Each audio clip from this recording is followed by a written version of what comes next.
امریکی سیاست کا جو میدان ہے وہ انتہائی اس وقت گرم ہے.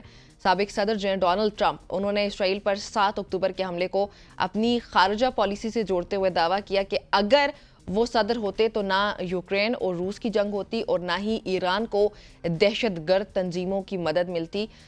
سخت بارڈر پالیسی اور ایران کی معیشت کو تباہ کرنے کا کریڈٹ لیتے ہوئے انہوں نے ساتھ یہ بھی کہا کہ اپنی گھنٹی بجائیے بلکہ انہوں نے اپنی واپسی سے متعلق، جبکہ جو نومبر میں صدارتی انتخابات عالمی سیاست میں ہلچل اس وقت مچانے کو تیار ہیں.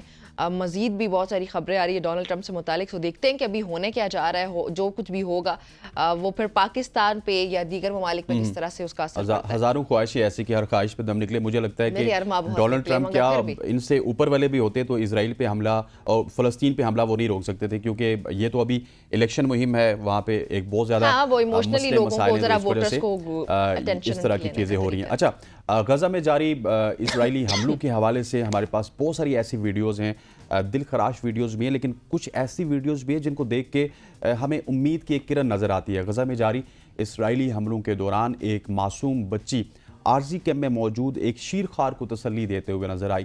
اور عارضی کیمپ میں جو بات کی جائے وسائل کی تو وہ بہت ہی زیادہ محدود وسائل ہیں. ان حالات کی جو سنگینی ہے اس کو یہ ظاہر کرتے ہیں جس میں یہ خاندان رہنے پر مجبور ہیں، مگر اس بچی کا اپنی معصومیت کے ساتھ دوسروں کا خیال رکھنا امید کی ایک کرن ہے. یہ آپ اس وقت دیکھ بھی رہے ہوں گے کہ وہ کس معصومیت کے ساتھ ایک شیرخوار بچی کا خیال رکھ بچے ہیں اور انہوں نے اتنی زیادہ مشکلات دیکھ لی ہیں کہ اب وہ میچور ہو چکے ہیں. آپ کہہ سکتے ہیں کہ وہ جو پری میچور کا ایک ٹرم یوز کیا جاتا ہے وہ ان بچوں کے لیے ہے، اور یہ خوبصورتی سے ایک دوسرے کا سہارا، چھوٹے چھوٹے بچے بنے ہوئے ہیں. And that's very beautiful.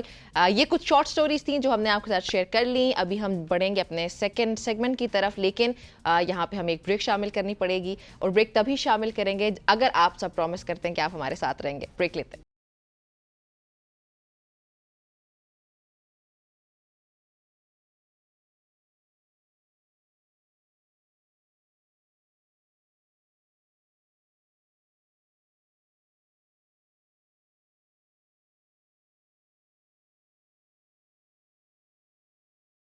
Welcome back every ایک بار پھر سے آپ کو خوش آمدید کہتے ہیں صبح کی سوچ میں.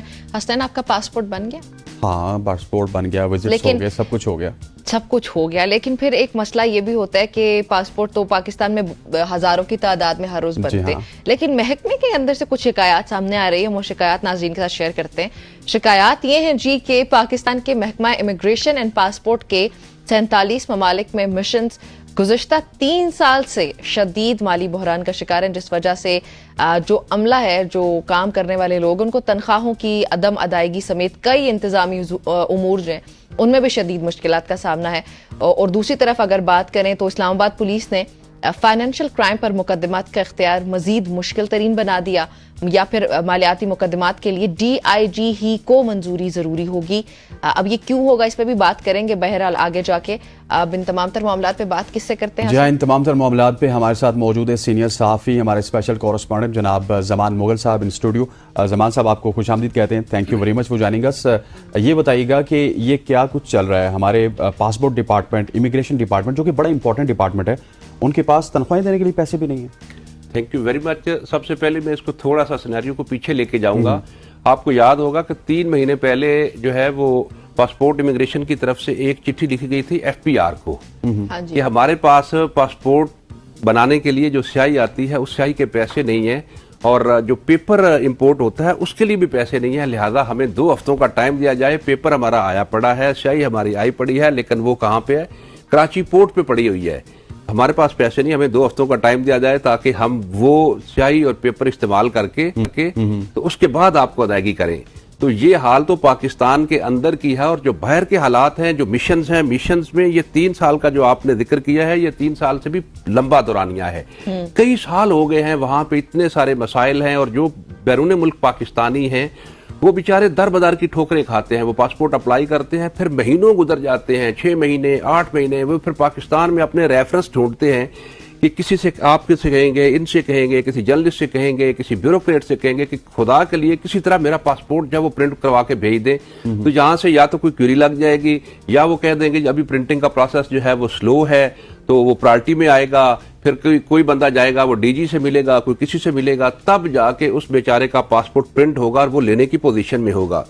اس وقت تک سینکڑوں ایسے لوگ ہیں جو روزانہ ہمیں کالز کرتے ہیں کہ مہربانی کریں کسی طریقے سے. کوئی چائنا سے کال کر رہا ہے, کوئی اسکینڈینیوین سے کال کر رہا ہے, کوئی یورپ سے کال کر رہا ہے, ایون امریکہ جیسے ملکوں سے کالز آتی ہے کہ ہم نے 8 مہینے سے پاسپورٹ اپلائی کیا لیکن ہمارا پاسپورٹ ابھی تک پرنٹ نہیں ہو سکا.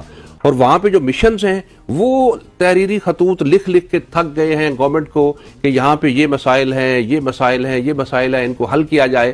لیکن گورنمنٹ جو ہے اس کے پاس بھی کچھ نہیں ہے, کیونکہ بدقسمتی سے ہمارے ملک میں جو پالیسیاں ہیں وہ پالیسیاں کوئی لمبی ہوتی نہیں ہیں. دیگر ممالک ہیں, اگر آپ ترقی یافتہ ممالک کو دیکھتے ہیں تو وہ جو پالیسی بناتے ہیں گورنمنٹیں تبدیل ہو جاتی ہیں لیکن پالیسیاں اسی طرح چلتی ہیں. ہمارے ہاں جو گورنمنٹ آتی ہے وہ اپنی پالیسی لے کے آتی ہے اور وہ 2.5-3 سال بعد جب رخصت ہوتی ہے تو وہ ساتھ ہی جو پالیسیاں بھی ختم ہو جاتی ہے. اور جب اس کے بعد تو یہ مسئلہ ہو گیا نا کہ پالیسیز کے اوپر کوئی عمل درآمد نہیں کرتا, نئی حکومت کے ساتھ نئی لوگ آتے ہیں, نئی پالیسیز بھی آتی ہیں, عمل درآمد کرنا اس لیے مشکل ہو جاتا ہے لمبے عرصے کے لیے. لیکن یہ فنڈز کہاں جاتے ہیں؟ ہمارا محکمہ اگر اتنا بدحالی کا شکار ہو گیا, کیا وجوہات ہیں, وہ فنڈز اب کہاں جا رہے ہیں؟ ہاں, اس پہ میں آپ کو ایک بڑی دلچسپ اگزامپل دوں گا کہ جب جنرل پرویز مشرف صاحب تھے نا تو اس وقت انہوں نے کہا تھا کہ جی یہ ہم نے جو فنڈز ہے نا اس کا طریقہ کار شفاف بنانا ہے, لہذا جو قومی اسمبلی ہے, جو ممبر نیشنل اسمبلی ہے, ان کا کام ہے لیجسلیشن کرنا, لہذا یہ لیجسلیشن کریں گے اور جو ڈیولپمنٹ کے فنڈز ہیں وہ جائیں گے ناظم کے پاس. اچھا. اور اللہ ماشاءاللہ چند لوگوں کو چھوڑ کے ہمارے سارے ایم این اے جو ہے انہوں نے جا کے ناظم کا الیکشن لڑ لیا تھا. کیوں؟ کہ ہم نے وہی فنڈ دینے ہیں. تو آپ اس سے اندازہ لگا سکتے ہیں کہ ہمارے فنڈز کہاں جاتے ہیں. فنڈز کہاں جاتے ہیں. اچھا سر, یہ بتائیے گا کہ پاکستان کی اگر بات کی جائے, پاکستان میں تو پاسپورٹ روز ہی بنتے ہیں, ہزاروں کی تعداد میں بنتے ہوں گے, لیکن کیا وجہ ہے کہ جن ممالک سے ہمیں زیر مبادلہ آ رہا ہے, ریمیٹنس آ رہی ہے, ان ممالک میں اس طرح کے حالات ہو چکے ہیں پاسپورٹ سینٹرز کے یا امیگریشن سینٹرز کے؟ اس میں کوئی شک نہیں ہے, چونکہ میں نے پہلے عرض کیا نا کہ ہماری پالیسیاں اس طرح کی ہیں. آپ جائیں جو دیگر ممالک ہیں وہاں پہ جو پاکستانی مشنز ہیں ان کی پرائرٹیز بھی اور ہیں. وہ پاکستانی کمیونٹی کو لفٹ تک ہی نہیں کرواتے, وہ لوگ چیختے رہتے ہیں. ایک لڑکا کوئی باہر ریسیپشن پہ بیٹھا ہوتا ہے تو اس کی حد تک جائیں گے, یا ایک لڑکی وہ بٹھا دیتے ہیں کہ کوئی انفارمیشن لینی ہے, دینی ہے. جو سینئرز ہیں وہ ملنے کی جو ہے زحمت ہی نہیں گوارا کرتے. میں پچھلے دنوں 2-3 ملکوں میں ہو کے آیا ہوں اور وہاں پہ جب میں نے ملاقاتیں کی ہیں تو میں نے یہ چیزیں ان سے پوچھی ہیں کہ آخر کیا وجہ ہے کہ آپ لوگ جو پاکستانی کمیونٹی کو نہیں ملتے. تو ان کے پاس کوئی سالڈ جواب نہیں تھا کہ کیا وجہ ہے ہم کیوں نہیں ملتے, کیونکہ ان کی اپنی پرائرٹیز ہوتی ہے, وہ اسی میں لگے رہتے ہیں. ان کو پاکستان کی بہتری کے لیے چند لوگ ہوں گے جن کو کوئی سروکار ہوگا, تو باقی لوگ جو ہیں وہ صرف اپنی پرائرٹیز کو سامنے رکھ کے اسی کے اوپر کام کرتے ہیں. اور دوسرا جو آپ نے ایک کویسچن کیا اپنا مالیاتی فنڈز کے حوالے سے, میں اس پہ بات کرنا چاہوں گا کہ اسلام آباد کے اندر, باقی جو شہر ہیں وہاں پہ صورتحال اور ہے, اسلام آباد کے اندر چونکہ پراپرٹیز بہت مہنگی ہے اور یہاں پہ پراپرٹیز کے مسائل بھی بہت زیادہ ہیں. اور یہاں پہ ایون یہ ہے کہ انہوں نے کسی کو 4 کروڑ کا چیک دیا ہے, کوئی 2 کروڑ کی گاڑی دے دی ہے, 20 کروڑ کی کوئی کوٹھی دے دی ہے. تو اس طرح کے مسائل ہوتے ہیں اور اس کے لیے اسلام آباد کی ہسٹری میں پہلی بار یہ ظلم ہوا ہے کہ اس کے لیے جو ایک منظوری کا پروسیس ہے وہ نیچے ایک انہوں نے اپلیکیشن دی, اپلیکیشن ASI کے پاس آئی, اس نے اس کو رپورٹ کیا, دونوں پارٹیز کو بلایا, سنا, پھر SHO نے فارورڈ کی, پھر DSP کے پاس گئی, DSP نے SP کے پاس بھیجی, وہ SOP بنتی ہر جگہ پہ دونوں پارٹیز پیش ہو رہی ہے. SP نے اس کو ریکمینڈ کر دیا ہے. پہلے کیا ہوتا تھا کہ SP لیول پر جب SP ریکمینڈ کر دیتا تھا تو FIR کا آرڈر ہوتا تھا, FIR ہو جاتی تھی. اب SP جب ریکمینڈ کرتا ہے تو اس کے بعد وہ چلی جاتی ہے DIG کے پاس. اب DIG فرد واحد ہے, اس کا یہ اختیار ہے کہ مالیاتی فنڈز کے حوالے سے اس کا دل چاہے تو پرچے کے آرڈر کر دے, وہ دل چاہے تو نہ کرے. اس میں اب سوالات یہ پیدا ہوتے ہیں کہ آخر ایسی کیا وجہ ہے کہ اتنے سارے نیچے سے پروسیس ہونے کے بعد DIG نے ہی کیوں کرنا ہے. اب لوگوں کے اندر یہ بھی شکوک و شبہات پیدا ہونا شروع ہو گئے ہیں کہ کیا کوئی ایسا تو نہیں ہے کہ DIG کے پاس جس نے اپروچ کر لی اس کا مقدمہ درج ہو گیا اور جس کی اپروچ نہیں ہے اس کا نہیں ہوا, یا کسی جگہ پہ DIG کا ذاتی تعلق ہے یا کسی کا اس کے ساتھ ذاتی تعلق ہے, تو اس کو تو مقدمے میں ریلیف مل جائے گا, اس کا مقدمہ درج ہوگا, باقی درج نہیں ہوگا. اس وقت اسلام آباد پولیس کے جو افسر ہیں وہ بھی شدید پریشان ہیں. اب نام لے کے تو فرنٹ پہ کوئی نہیں آئے گا کہ DIG کو سامنے کھڑا ہو کے کہے کہ نہیں یہ غلط ہے, لیکن وہ آپس میں میٹنگ بھی کرتے ہیں, ہمارے تک بھی اطلاعات پہنچتی ہیں, وہ شدید پریشان ہیں کہ آخر اب ہم کیا کریں کہ نیچے سے ہم نے تو جو پروسیس تھا وہ مکمل کر دیا, ہم نے ریکمینڈ بھی کر دیا کہ یہ بندہ اس کی ایپلی جینون ہے, اس کے ساتھ ظلم ہوا ہے, پرچہ بنتا ہے, لیکن DIG کی مرضی ہے وہ پرچہ دے یا نہ دے. اس وجہ سے اسلام آباد میں جو مالیاتی کرائم ہے اس حوالے سے شدید اضطراب پایا جاتا ہے. اور اس پہ جب ہم نے بات کی تھی تو اس وقت یہی جواب آیا کہ نہیں جی ہم یہ دیکھتے ہیں کہ شفافیت ہونی چاہیے، لیکن کبھی بھی فرد واحد جو ہے جب اختیار آپ اس کو دے دیں کبھی شفافیت نہیں. ایک پروسیجرل جو سسٹم چل رہا تھا اگر اس میں چلتا تو ایس پی ایک چیز کو کر رہا ہے تو وہ زیادہ بہتر تھا.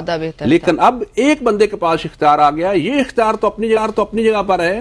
اس وقت یہ ہے کہ ایس ایس پی جو اسلام آباد میں ہے ان کا اختیار بھی ختم کر دیا گیا. ایس ایس پی کے پاس بھی کوئی اختیار نہیں رہا. بالکل جی. زمان مغل صاحب بہت شکریہ آپ کا جوائن کرنے کے لیے. ناظرین گفتگو آپ نے سنی. زمان مغل صاحب ہمارے ساتھ موجود تھے. یہاں پہ ہم شامل کریں, ہمارے ساتھ ہی رہیے گا.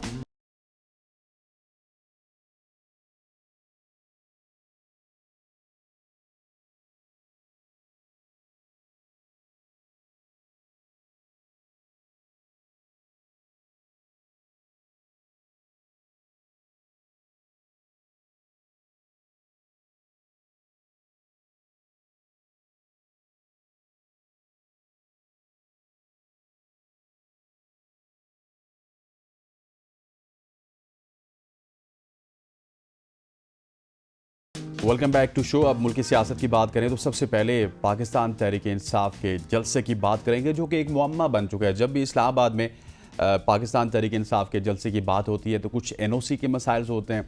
جو این او سی کے مسائل اگر حل ہوتے ہیں تو اس کے بعد واپس جلسہ نہیں ہوتا. ایک قیادت پی ٹی آئی کی کچھ اور کہہ رہی ہوتی ہے, دوسری قیادت پی ٹی آئی کی کچھ اور کہہ رہی ہوتی ہے.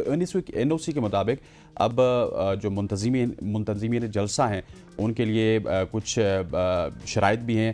جو شرکاء ہیں ان کی سیکیورٹی کے انتظامات کے ذمہ دار وہی ہوں گے. کسی بھی سرکاری یا نجی املاک کو نقصان نہیں پہنچایا جائے گا. کسی بھی سڑک کو بلاک نہیں کیا جائے گا. جلسہ 4 بجے شروع ہو کر 7 بجے ختم ہو جائے گا. جلسے کے جو منتظمین ہیں اختتام پر شرکاء کو منتشر کرنے کے پابند ہوں گے. بالکل جی. اور ساتھ ہی پھر پاکستان تحریک انصاف کے جلسے سے 2 دن قبل وفاقی دارالحکومت میں پرامن اجتماع اور امن عامہ کا بل کثرت رائے سے منظور کر لیا گیا. کل بھی ہم نے ڈیٹیل پہ اس پہ بات چیت کی تھی. یہ بل سینٹ میں پیش کیا گیا تھا, وہاں سے منظور ہو گیا. ایکسپیکٹ یہی کر رہے ہیں کہ نیشنل اسمبلی سے بھی اس کو کروا لیا جائے گا.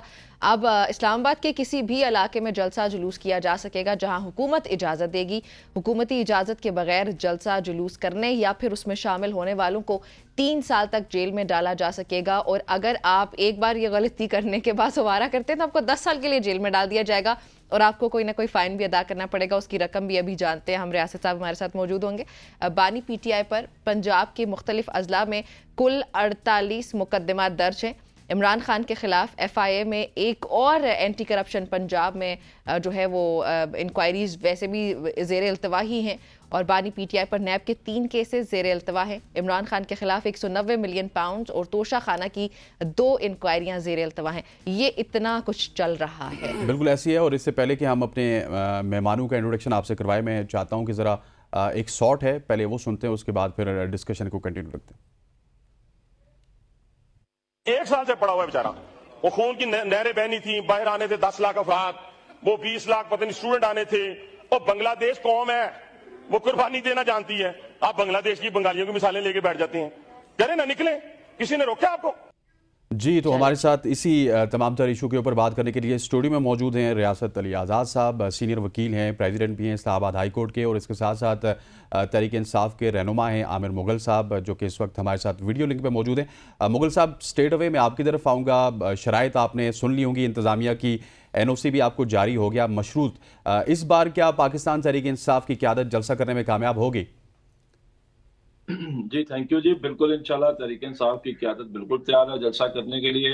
اور پرسوں 8 ستمبر کو ہم اسلام آباد کی تاریخ کا سب سے بڑا جلسہ کرنے جا رہے ہیں. اگرچہ انہوں نے این او سی کے نام پہ ہمارے ہاتھ اور پاؤں باندھ دیے ہیں اور بطور فلاصلہ ہمیں پولیس رات پر چلنے پہ مجبور کیا جا رہا ہے. لیکن تحریک انصاف تو گزشتہ 2-2.5 سال سے پولیس رات پہ چل رہی ہے. اب آپ دیکھیں بڑی آئیڈیل لوکیشن ہے یہ جلسے کی. یہ جلسہ مین جی ٹی روڈ کے فرنٹ پہ جو جگہ ہے وہ ہمیں دی ہے, اور اس کے بیک سائڈ پہ یہاں سے 3 کلومیٹر کے فاصلے پہ موٹر وے ہے. لیکن انہوں نے این او سی میں لکھا گیا ہے پنڈی جو اس جلسہ گاہ سے 10 سے 12 کلومیٹر دور ہے. پنڈی والے جی ٹی روڈ سے نہیں آئیں گے. جی ٹی روڈ بالکل بند کیا جا رہا ہے پنڈی صدر سے لے کے ٹیکسلا تک. اچھا. تو پنڈی والے وہاں سے پنڈی والے وہاں سے جائیں گے روات سے چکری, اور چکری سے پھر یہ جو toll plaza A W T Sangjani toll plaza جسے کہا جاتا ہے وہاں پہ آئیں گے، یعنی کہ وہ 10 کلومیٹر کی بجائے پنڈی والے 80 کلومیٹر کا فاصلہ طے کریں گے. اسی طرح انہوں نے ٹیکسلا جو یہاں سے ٹوٹل 10 کلومیٹر کا فاصلہ ہے اس جلسہ گاہ سے، یہ آخری گاؤں ہے اسلام آباد کا اور میرے حلقے نے 46 کا. تو ان کو یہ کہا گیا کہ آپ ٹیکسلا سے براستہ جی ٹی روڈ نہیں آئیں گے اس جلسہ گاہ میں، آپ ٹیکسلا سے سیدھے جائیں گے براہما انٹرچینج، براہما انٹرچینج سے اے ڈبلیو ٹی انٹرچینج اور اے ڈبلیو ٹی انٹرچینج سے اس جلسہ گاہ میں آئیں گے، یعنی کہ ان کے فاصلے کو 20 سے 25 کلومیٹر کر دیا گیا ہے. اسی طرح ہزارہ کے لوگ بذریعہ موٹر وے آئیں گے، کے پی کے پورا بذریعہ موٹر وے آئے گا، پنجاب پورا بذریعہ موٹر وے آئے گا.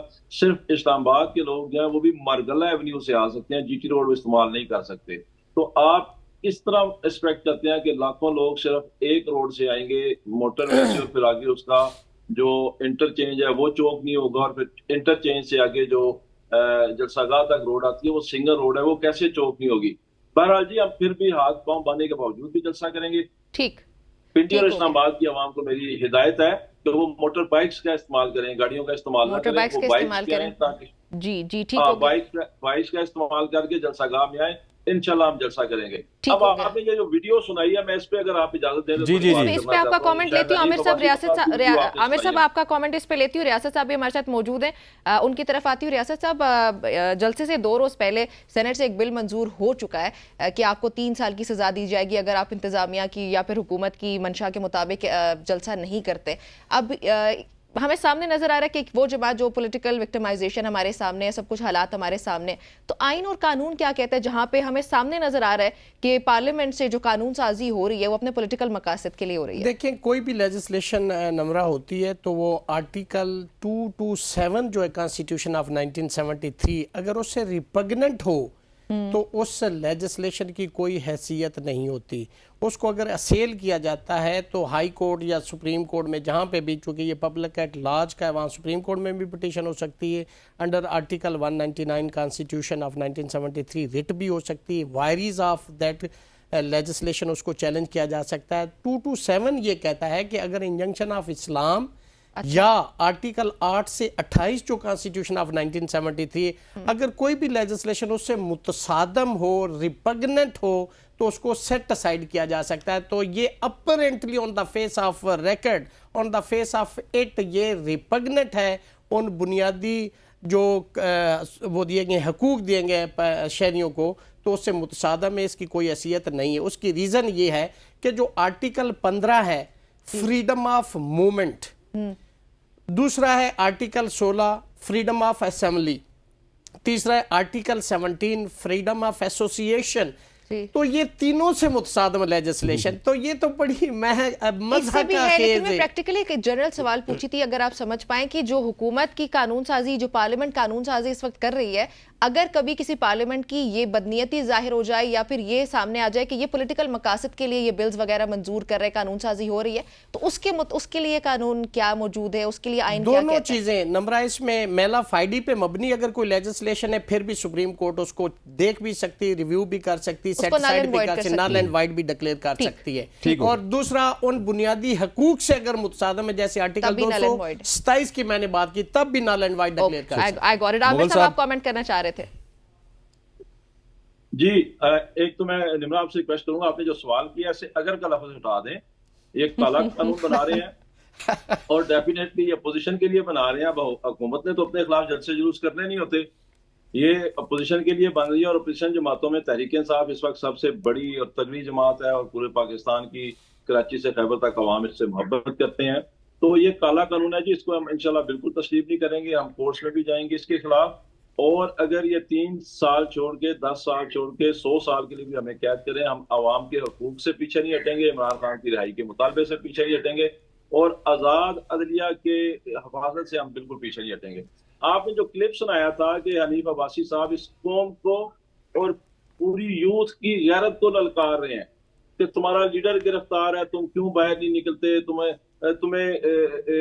تمہارے اندر اتحاد نہیں ہے. بنگلہ دیش کی عوام بڑی غیرت مند تھی، وہ نکل آئی. تو یہ تو خیر حنیف عباسی صاحب پوری قوم آپ کو جواب دے گی انشاءاللہ اس کا.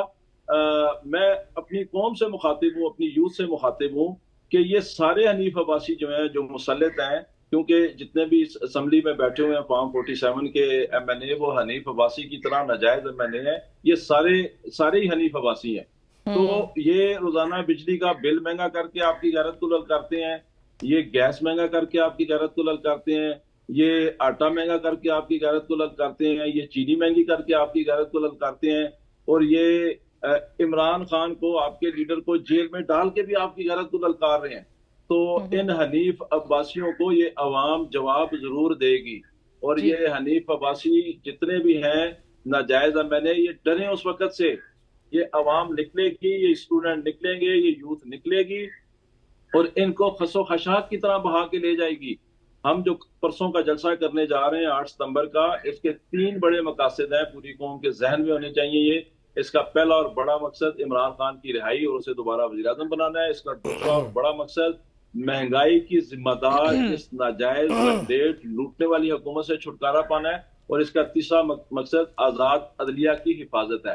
تو انشاءاللہ نہ صرف 8 ستمبر کو یہ قوم نکلے گی، پنڈی اسلام آباد نکلے گا، پورا پاکستان، پنجاب، کے پی کے، بلوچستان، سندھ نکلے گا. اچھا عامر مغل صاحب، ایک اور اس وقت خبر آ رہی ہے جو کہ نیب ترمیم کے بل کے حوالے سے آ رہی ہے. مغل صاحب نکلے گی اور ثابت کرے گی کہ یہ غیرت مند ہے اور ان حنیف عباسیوں کو منہ توڑ. ٹھیک ہو گیا، آپ کا جواب آ گیا. سپریم کورٹ کا نیب ترامیم کو برقرار رکھنے کا فیصلہ، سر جو اپیلیں تھی وہ منظور ہو چکی. میں پہلے آپ کا پوائنٹ آف ویو چاہوں گا، پھر مغل صاحب کی جانب. میں سمجھتا ہوں کہ ایک تیر سے 2 شکار ہو گئے. اچھا وہ کیا کہ انہوں نے جو حکومت ہے، انہوں نے یہ اپیلیں جو تھیں